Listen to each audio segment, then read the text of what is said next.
नमस्कार। आज का हमारा टॉपिक है high powered money and money multiplier part 2।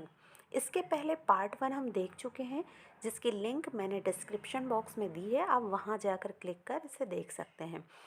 High powered money हमने पार्ट 1 में ये चीज़ें देखी थी कि फर्स्ट वर्किंग ग्रुप क्या होता है, सेकंड वर्किंग ग्रुप क्या होता है, थर्ड वर्किंग ग्रुप क्या है और मनी सप्लाई क्या है और कौन कौन से सोर्स हैं जो मनी को सप्लाई करते हैं।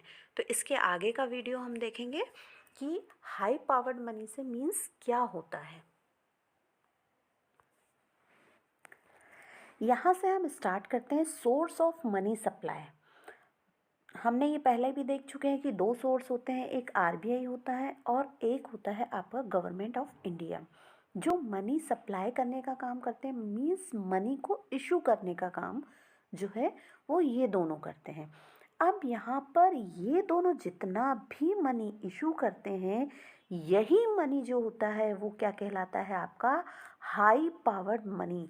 इसे ही हम एच से शो करते हैं। इसके पहले हम ये भी देख चुके हैं कि जो हाई पावर्ड मनी होता है इसे ही हम क्या कहते हैं, रिजर्व मनी भी कहा जाता है और इसे ही बेस मनी, आधार मुद्रा जो होता है वो कहा जाता है।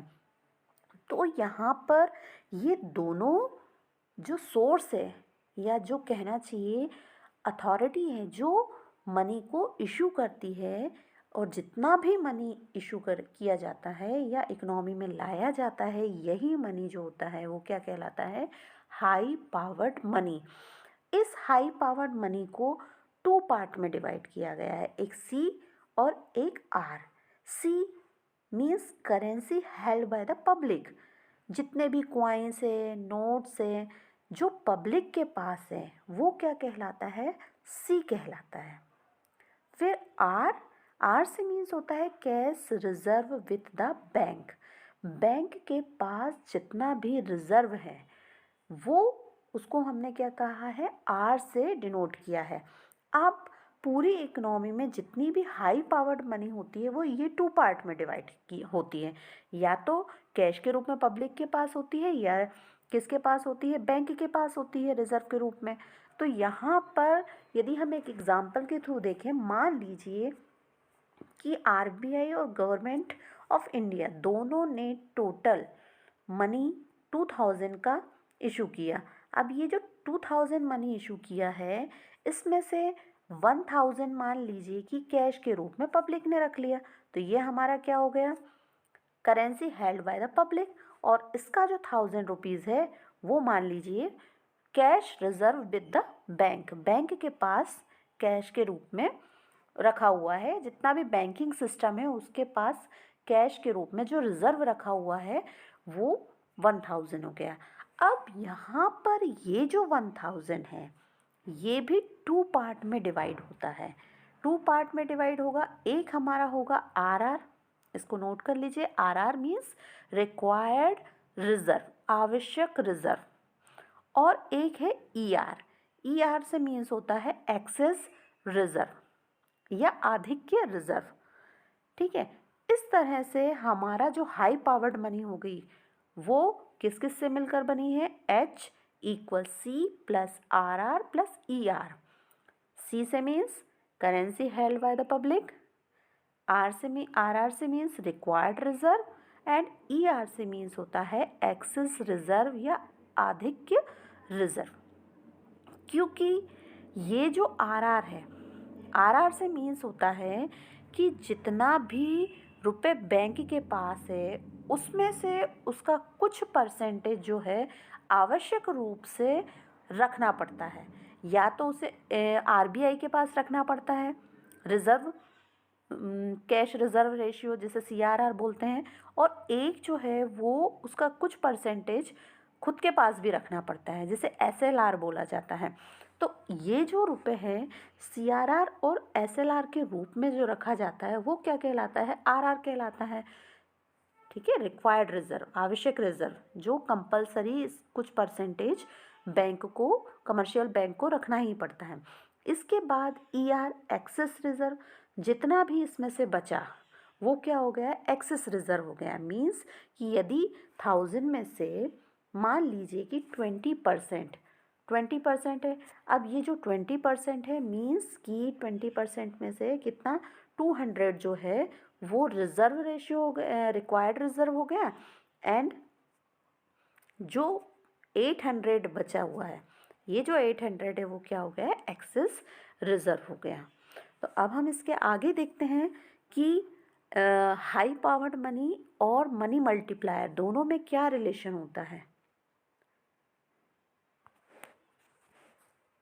हाँ, तो हम यहाँ से देखते हैं कि हाई पावर्ड मनी मीन्स जितना भी मनी आरबीआई और गवर्नमेंट के थ्रू इशू किया गया है उससे कहीं गुना ज़्यादा जो मनी होता है वो इकोनॉमी में सर्कुलेशन में होता है।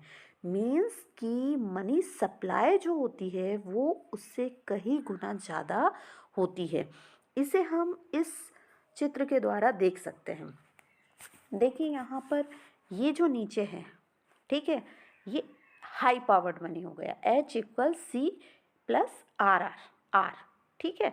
और यहाँ पर ये जो है मनी सप्लाई है, मनी सप्लाई C+DD। C से मीन्स भाई cash with the public, and DD से मीन्स डिमांड डिपॉजिट। अब यहाँ पर ये जो R होता है, जितना भी रुपए बैंक के पास है वह कहीं गुना बढ़कर क्या हो जाता है, किस में परिवर्तित हो जाता है, डिमांड डिपॉजिट। जब हम देखते हैं तो वो कई गुना ज़्यादा हो जाती है, और इसकी जो प्रोसेस होती है इसे क्रेडिट क्रिएशन की प्रोसेस कहा जाता है। क्रेडिट क्रिएशन के थ्रू जो मनी होता है वो सप्लाई में कई गुना ज़्यादा जो है वो बढ़ जाता है। अब यहाँ पर क्रेडिट क्रिएशन की जो प्रोसेस है उसके लिए मैं एक वीडियो अलग से बनाऊंगी, तब आप ये जान पाएंगे कि क्रेडिट क्रिएशन की प्रोसेस क्या होती है। क्रेडिट क्रिएशन की प्रोसेस जो होती है उसको केवल कमर्शियल बैंक जो होते हैं वही इसकी प्रोसेस करते हैं। मीन्स कि यहाँ पर आरबीआई ने, गवर्नमेंट ने जितना मनी इशू किया है, पब्लिश किया है, वो केवल उतना ही होता है। बट केवल कमर्शियल बैंक ही होते हैं जो उस इशू किए गए मनी को कहीं गुना बढ़ाकर इकोनॉमी में गुड्स एंड सर्विस जो होती है उसकी परचेसिंग होती है। मीन्स यहाँ पर देखिए, यहाँ पर ये जो सी है, मान लीजिए कि हाई पावर्ड मनी कितना है, 50 करोड़ का। अब 50 करोड़ जो है वो इकोनॉमी में आया। अब इस 50 करोड़ में से मान लीजिए कि इस 50 करोड़ में से जो 40 करोड़ है वो क्या हो गया, पब्लिक के पास कैश के रूप में रख लिया गया। और यहाँ पर जो 10 करोड़ है, मान लीजिए कि ये क्या है, बैंक के पास रखा गया रिजर्व के रूप में। अब यहाँ पर भी ये जो आर है वो 2 पार्ट में डिवाइड है, हमने ये पहले देख चुके हैं। आर मीन्स रिक्वायर्ड रिजर्व, जो कमर्शियल बैंक को आरबीआई के पास और अपने पास रखना पड़ता है सीआरआर और एसएलआर के रूप में। और एक होता है एक्सेस रिजर्व, जो बचा हुआ है वो क्या हो गया, एक्सेस रिजर्व। अब यहाँ पर यही जो आर है, केवल ये जो आर है, यही क्या करता है, आगे जाकर मनी सप्लाई जो है उसको बढ़ाता है। मतलब डिमांड डिपॉजिट जो होते हैं वो कई गुना बढ़कर किसके रूप में हो जाते हैं, मतलब डिमांड डिपॉजिट के रूप में ये जो रिजर्व है वो कई गुना बढ़ जाता है। तो इस प्रकार से देखा जाता है कि जो हाई पावर्ड मनी है उसकी अपेक्षा मनी सप्लाई जो होती है वो ज़्यादा होती है। ठीक है, अब यहाँ पर ये 40 है, यहाँ पर ये जो कैश है ये तो 40 ही है। मीन्स कि यहाँ पर जो पब्लिक के पास कैश होता है वो मनी सप्लाई को बढ़ाने में किसी भी प्रकार का कोई योगदान नहीं दे रहा है। ठीक है, क्योंकि यहाँ पर भी 40 करोड़ है, यहाँ पर भी 40 करोड़ है, परंतु ये जो 10 करोड़ जो जमा किया है वो बढ़कर 210 करोड़ तक हो जाता है।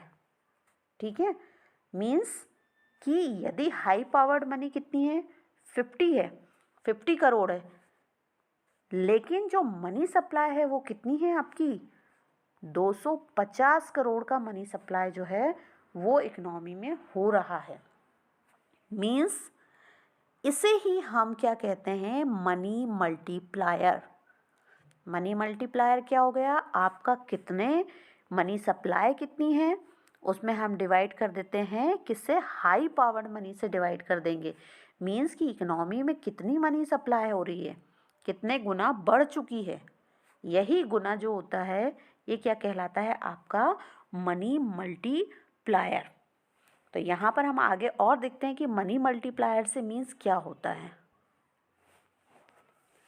अब देखिए यहाँ पर ये जो फॉर्मूला है, ठीक है, ये जो फॉर्मूला है ये मनी मल्टीप्लायर का है, MS/H। M means money multiplier, MS मतलब money supply and upon H means high powered money. अब देखिए यहाँ पर हाई पावर्ड मनी से मीन्स क्या हुआ कि जितना भी मनी RBI और मिनिस्ट्री ऑफ फाइनेंस के द्वारा या गवर्नमेंट के द्वारा इशू किया गया है।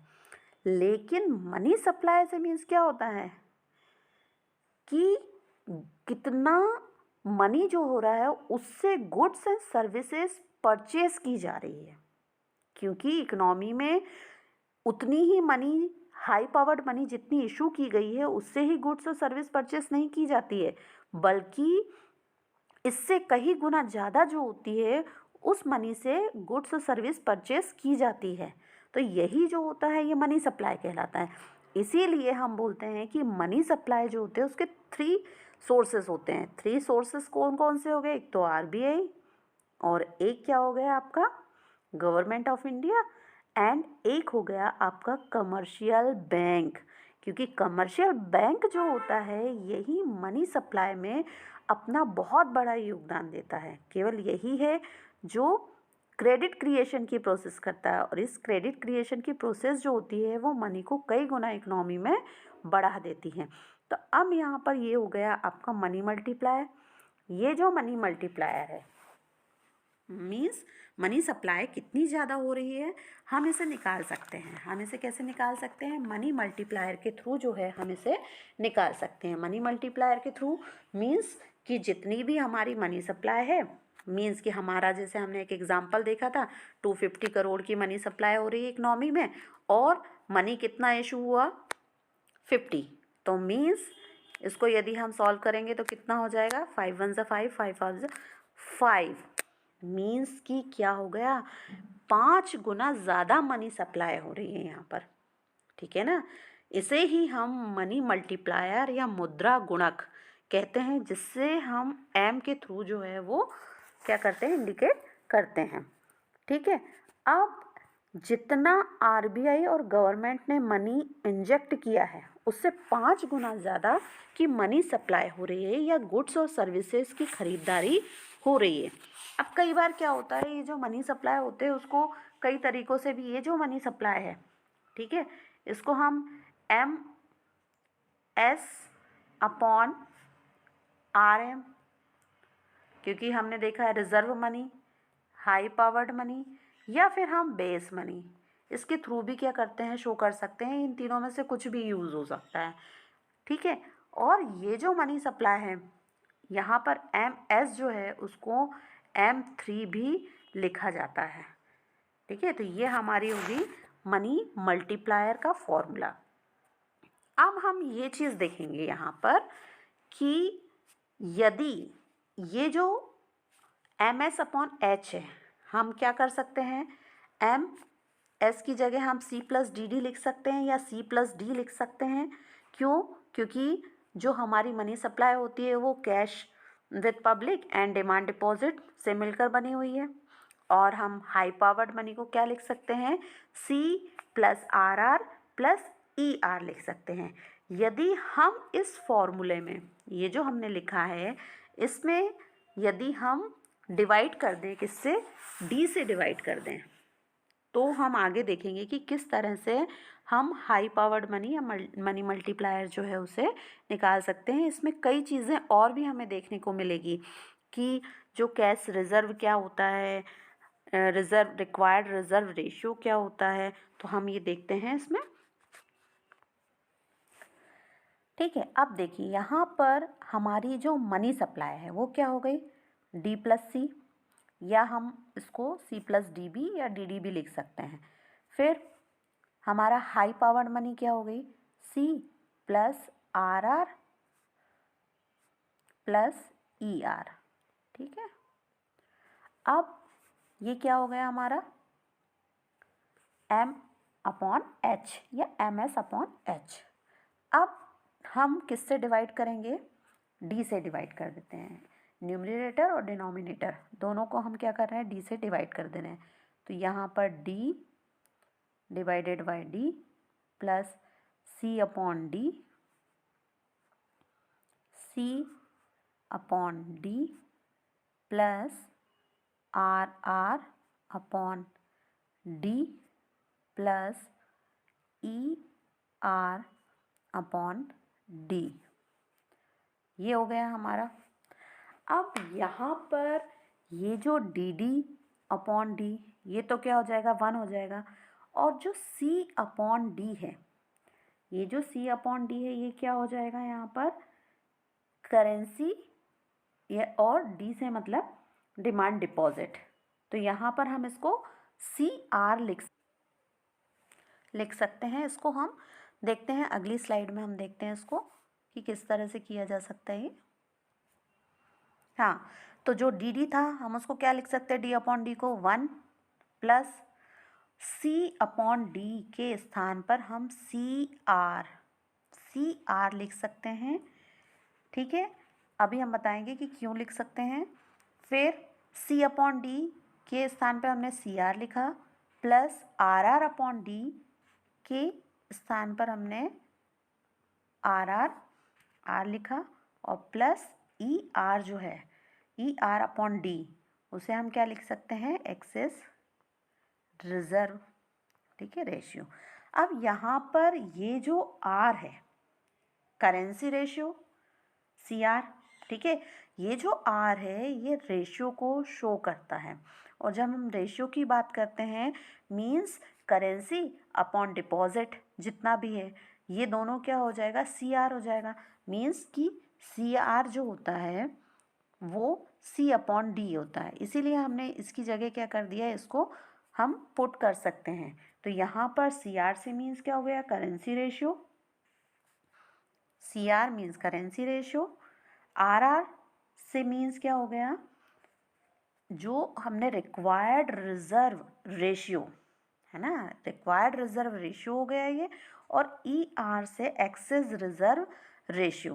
तो इस तरह से हम क्या कर सकते हैं, इसको यहाँ पर पुट कर सकते हैं।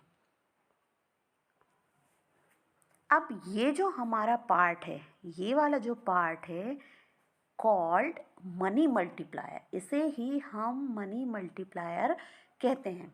यदि हमें निकालना है मनी सप्लाई, तो मनी सप्लाई निकालने के लिए हम क्या करेंगे, इसको पूरे को इंटू एच कर देंगे। Means 1 upon C R plus R R R plus E R R into H. तो ये हमारा क्या निकल जाएगा, M means supply of money. ठीक है, ऐसे ही यदि हमें हाई पावर्ड मनी निकालनी है, तो हाई पावर्ड मनी निकालेंगे तो ये नीचे आ जाएगा ऊपर वाला पार्ट, और ये ऊपर चला जाएगा। और हम क्या निकाल सकते हैं, हाई पावर्ड मनी यहाँ पर निकाल सकते हैं। देखते हैं इसको हम,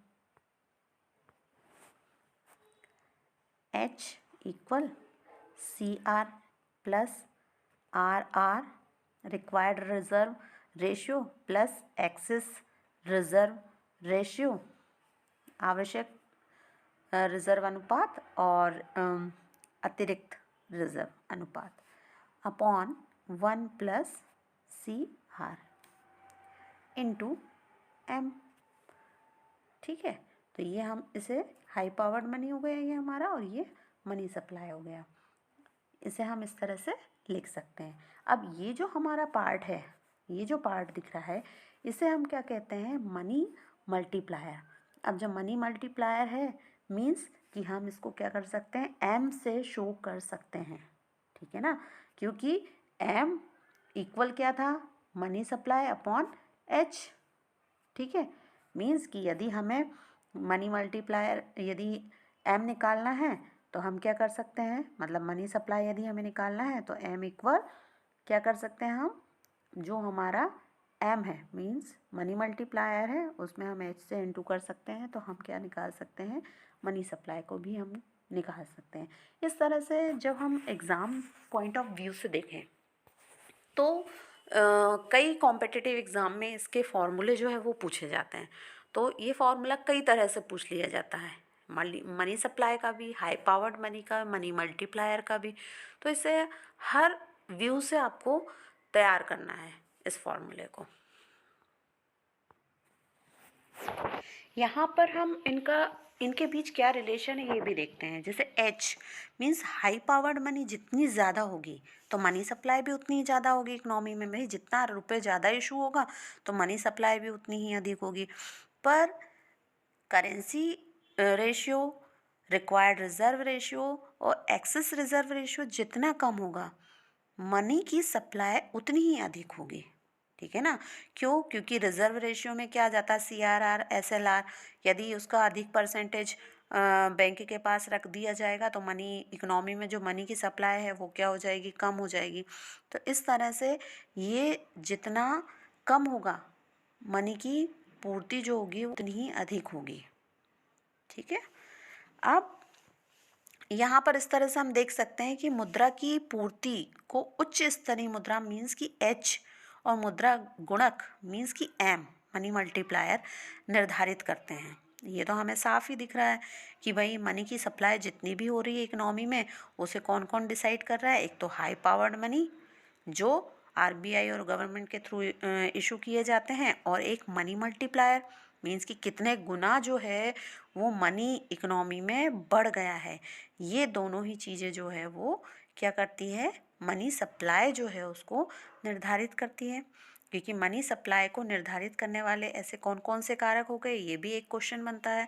तो मनी सप्लाई को कौन कौन से ऐसे फैक्टर हैं जो निर्धारित करते हैं। तो यहाँ पर कौन कौन से हो गए, एक हाई पावर्ड मनी हो गया, फिर पब्लिक डिज़ायर या public desire to held currency and deposit, जनता के पास जितनी भी करेंसी और जमाएं रखने की इच्छा कितनी है उसकी, ये भी। फिर इसके अलावा level of bank reserves, bank के पास कितना रिजर्व है, टोटल रिजर्व, RR के रूप में, ER के रूप में कितना है, ये भी। और एक आता है रिक्वायर्ड रिजर्व रेशियो। तो ये सारी चीज़ें जो है वो क्या करती है, मनी सप्लाई जो है उसको इफ़ेक्टिव करने वाले फैक्टर के रूप में भी आ जाते हैं। तो इसे हम चाहें तो एक वीडियो में उसको पूरी डिटेल भी देख सकते हैं इसकी।